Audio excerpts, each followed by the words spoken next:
some state resources, Ohio State Police as well as BCI, to come into Cleveland and help in some of their crime hotspots. Let's take a listen for the update. Joint effort, and these units, these departments work together exceedingly well. These enforcement surges have focused specifically on repeat offenders, people who are not legally allowed to possess a firearm, yet they do that in spite of what the law says.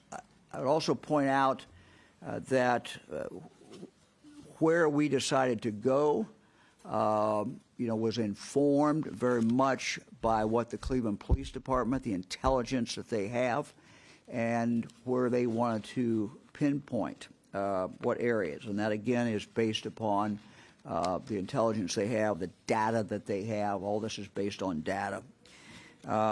Over the past few weeks, our state teams from the Ohio Highway Patrol, our investigative unit, the Narcotics Intelligence Center, the Ohio Adult Parole Authority, and Ohio Department of Youth Services. All these state departments have worked with the Cleveland Police Department on 3 enforcement surges. Today I want to kind of walk everyone through really what has been accomplished during these 3 separate surges. Each surge lasted 2 days. These surges, to be clear, are in addition to several separate anti-violence initiatives that are also going on in Cleveland right now, including the U.S. Marshal Service's Operation 216. That's Pete Elliott. He and his team do a phenomenal job, as well as ATF's Summer Violent Crime Initiative that the city and the ATF announced last week. We're coming at these criminals from all sides: local law enforcement, state law enforcement, federal law enforcement. And I again thank each and every one of these agencies, and they work together exceedingly well. Each of our 3 enforcement surges have spanned 2 days. Each event has been targeted and data-driven, focused on sending an influx of resources into Cleveland's known high-crime hotspots. Let's look at the screen. August 15th and August 16th, focused on Cleveland's 4th precinct. Resulted in 52 felony arrests, 16 guns that were seized. Going now to August 24th and 25th, Cleveland's 3rd and 5th precincts. That surge resulted in 42 felony arrests and 28 guns that were seized. And finally, September 6th and September 7th. This was Cleveland's 2nd and 4th precincts. That resulted in 44 felony arrests, 19 guns that were seized. So in total, as you can see, over just 6 days, our team made 138 felony arrests. They also recovered dozens of stolen cars and seized various types of illegal drugs as well. Going to the next graphic, our teams also confiscated 63 guns possessed by individuals who were illegally carrying these weapons and or were found committing a crime at that time with them.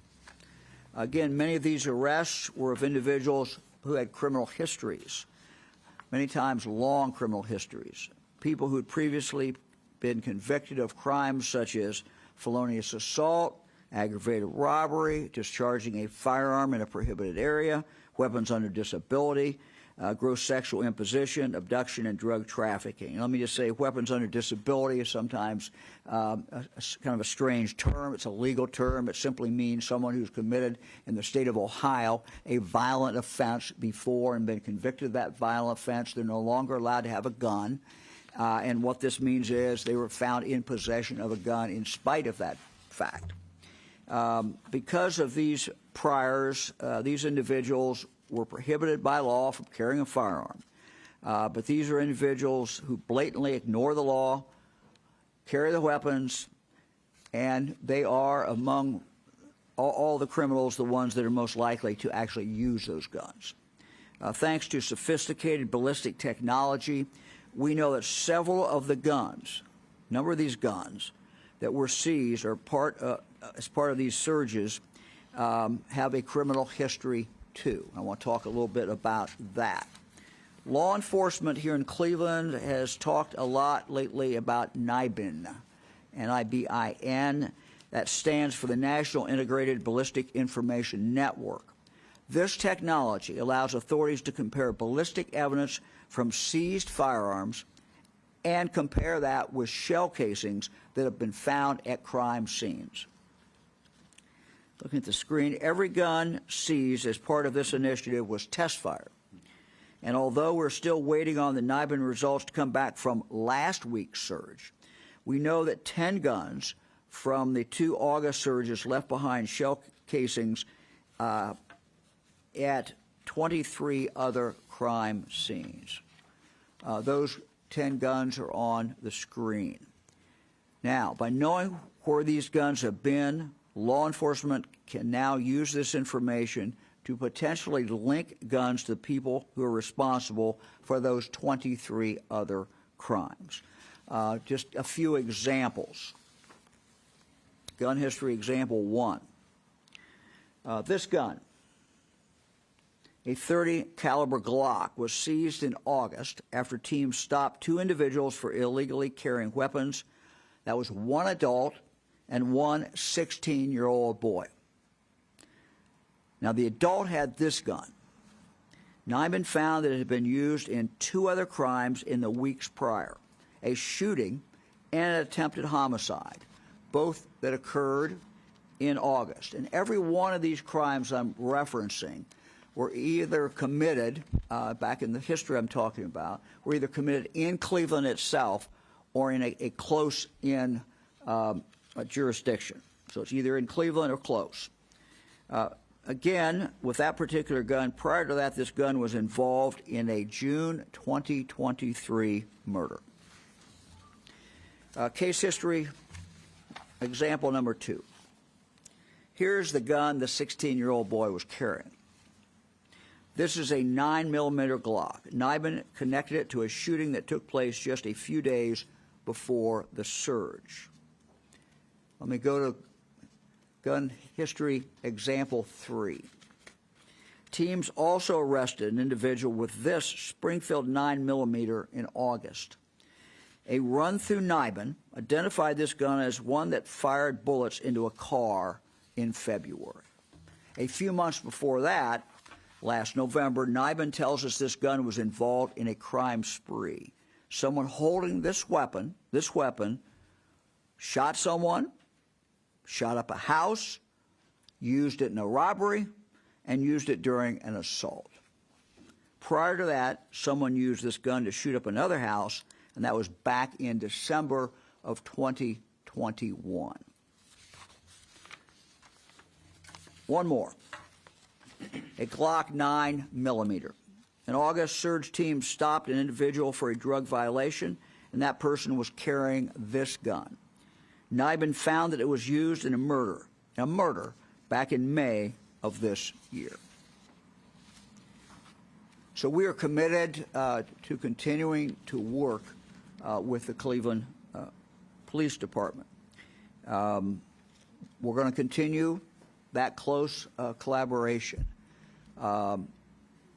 We're very happy with the results. We think it's been very, very productive. We appreciate the partnership. And now let me turn to Mayor Bibb.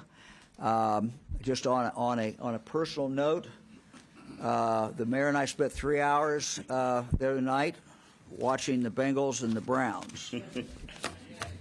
Let me just say that the mayor represented his city exceedingly well that night.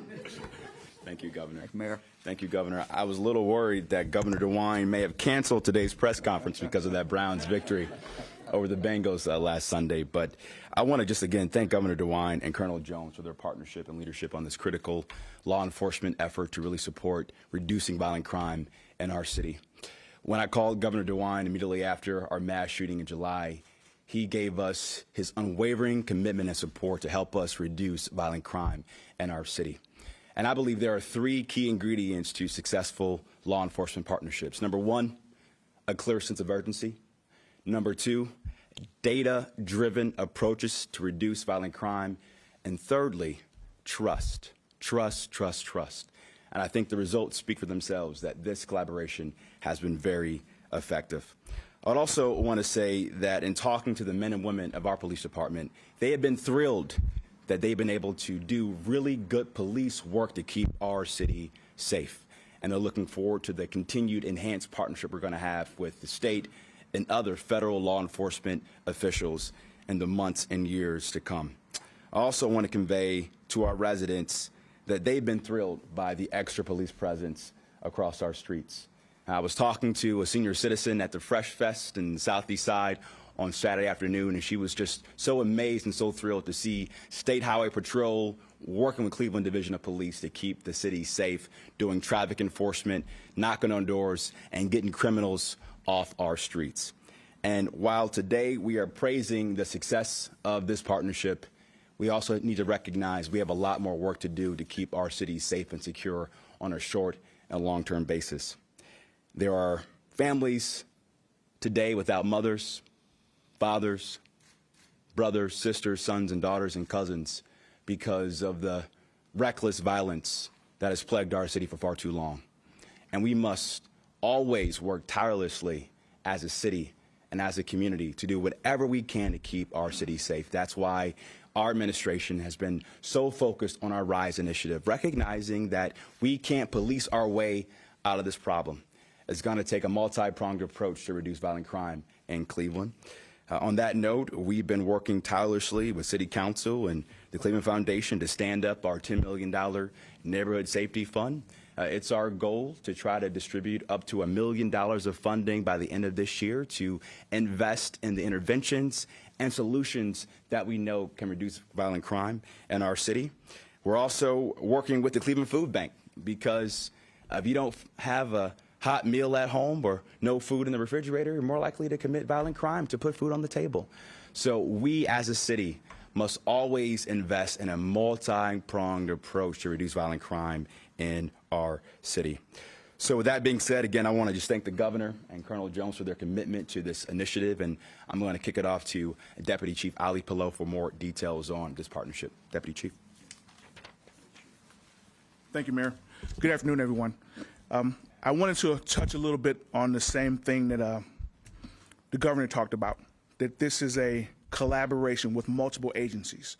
Today we're here focusing on what was going on with OSP, but I'd be remiss if I did not talk about our partnership with the Cuyahoga County Prosecutor's Office, the U.S. Attorney's Office, who were very instrumental in the prosecution of those individuals arrested during our ATF operation that happened this summer.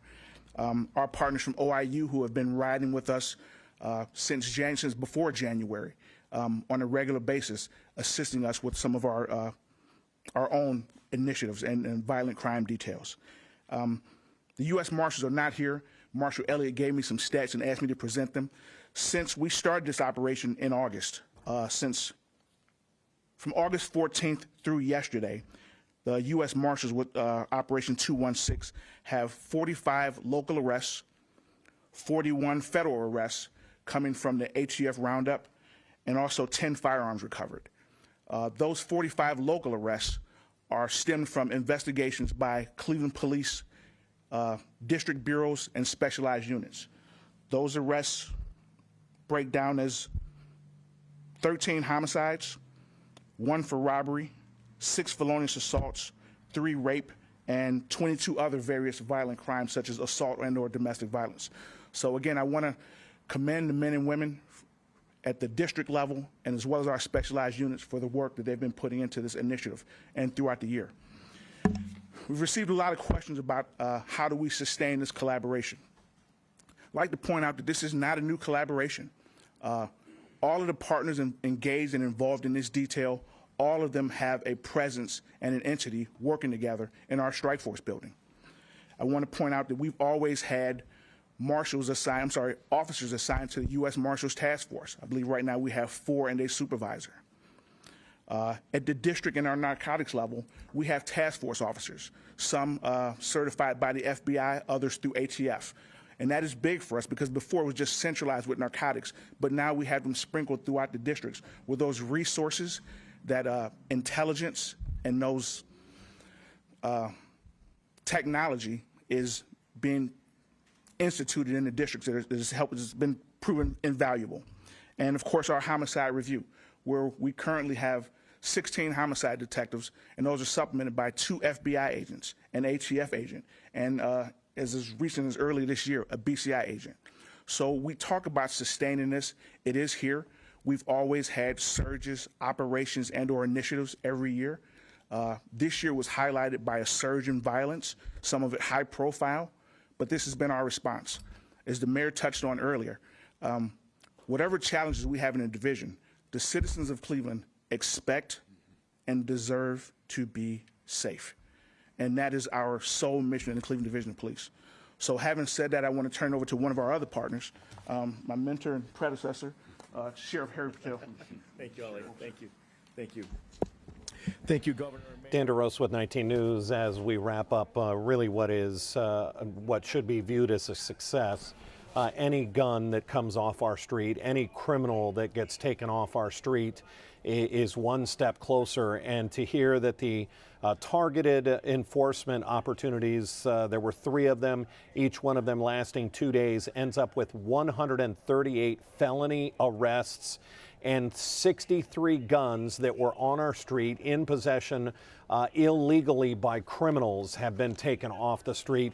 Yes, that's a lot of work for prosecutors and judges, but it is a step forward. You heard the mayor say we can't arrest our way out of this problem, but you can certainly get some of those individuals off the street who have guns illegally.